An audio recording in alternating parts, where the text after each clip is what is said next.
All right, my friends, we are on chapter 5, or letter 5, of Letters from Rifka, so that's page 33. In hope and torment we are turning, toward freedom waiting her command. Pushkin. November 27, 1919, en route to Warsaw. Dear Tova, many of the typhus patients at the hospital in Motz died. We all survived. Now at last we are on our way to Warsaw. All of us. Me, Mama, Papa, Nathan, and Saul. Warsaw is where we pick up the money for our steamship tickets.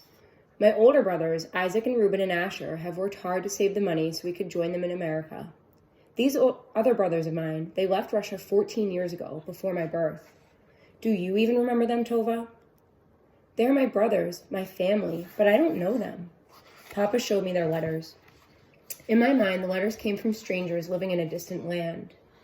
Then, only the day before we fled from Russia, the Red Cross posted the message on the board. Isaac and Reuben and Asher, they were sending for us. Remember how I ran to tell you our news? I wonder, Tova, if the message still hangs there in the center of the village. I am certain Warsaw is a wonderful city. When people in Motz say the word Warsaw, their voices deepen and they give a little kick on the end, like this, Warsaw ha! It reminds me of the way we do in Berdichev when we speak of America. Our train passes small herds of cattle grazing on yellowed grass, and I remember the cows of Berdichev. The peasant girls drove them along the road past our house every night at sunset. Those cows were not as bony as these are. I loved sitting on the front step, watching the fat brown beasts lumber past.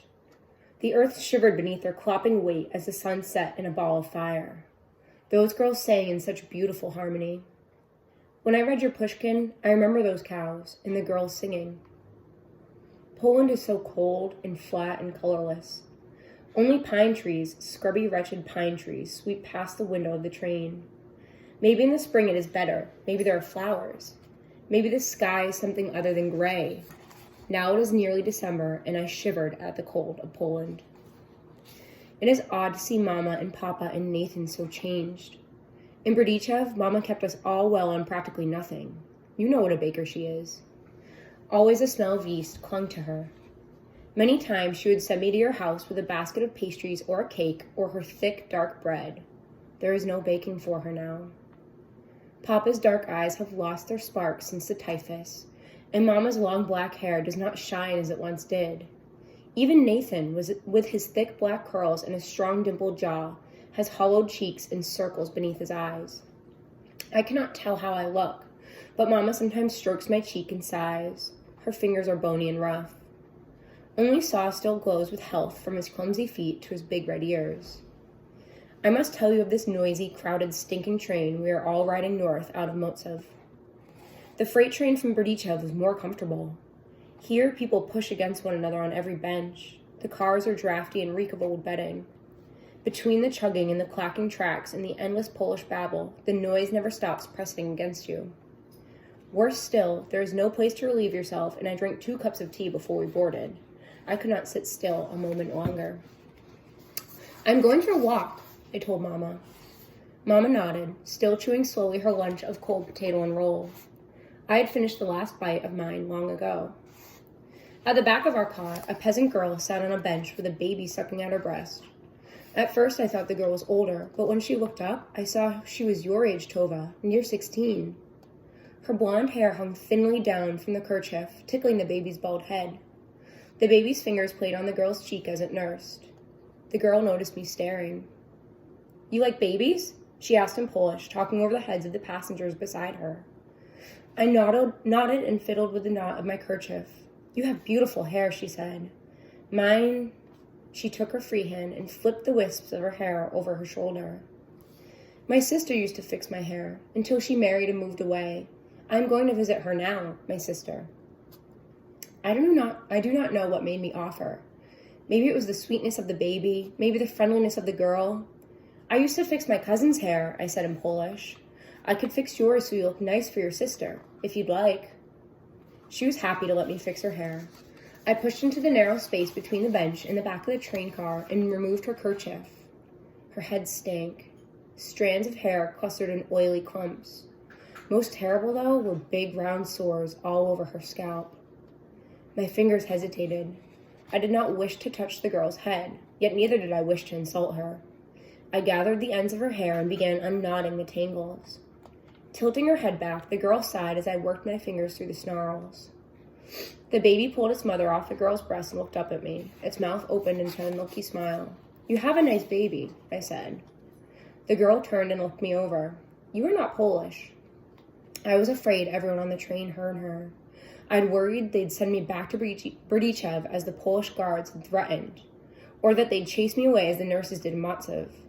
To my relief, the other passengers ignored us, and the girl turned back around. "I am from Ukraine," I whispered. "I am going with my family to America." "America," the girl said. "America." The man sitting beside her inched away, forcing an old woman at the end of the bench to plant her feet firmly on the floor to keep from falling. "America," the girl repeated. "What will you do there?" I was silent for a little time. "I will do everything there," I answered. The girl threw back her head and laughed. Standing over her, I saw that several of her teeth were missing. She said, "Why would you want to go to America? You can do everything you want right here. I would never leave Poland." "Never?" I asked. "I can't imagine going out my door and finding anything else. Look at it out there. That is home." I looked out the train window. There was a boy running across a frozen field with a black dog loping along at his side. For a moment, I saw Poland as she saw it. Then my eyes saw the bleakness outside the window again, and I felt a chill creep down my spine. "There," I said, smoothing out the last tangle from her hair and backing away shyly. "I must return to my family." She put a finger to her lips, revealing a cracked and reddened nail. Her baby slept with its little nose squashed against her breast. "Good luck to you in America," she whispered. I stumbled back up the aisle of the lurching train, thrown against this one's shoulder, squeezing past that one. The smell of cheese filled the car. My mouth watered at the stench of it. I slid back into my place between Mama and Nathan and looked around at the other people in the car, listening to their conversations. I felt your pushkin inside my rucksack, and I wanted to get it out and write my thoughts. I am filling the pages of our book quickly, Tova, even with my writing so small and fine.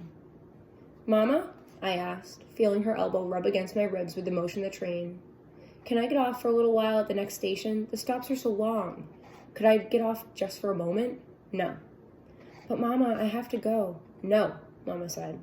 "I told you not to drink that tea this morning." "I'm bored, Mama," I said. I was afraid to tell her the truth, Tova.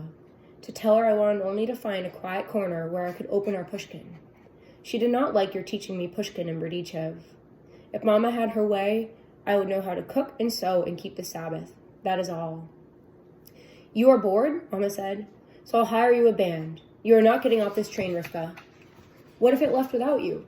You want we should get separated? You want to spend the rest of your life in Poland?" "No, Rifka, you stay right where you are. Here I can keep an eye on you. Here you are safe." So I kept my thoughts in my head until this moment. Mama and Saul snore softly at the end of the bench. Papa and Nathan have gone off to stretch their long legs. As I write, I am thinking that sometimes I don't like growing up, Tova.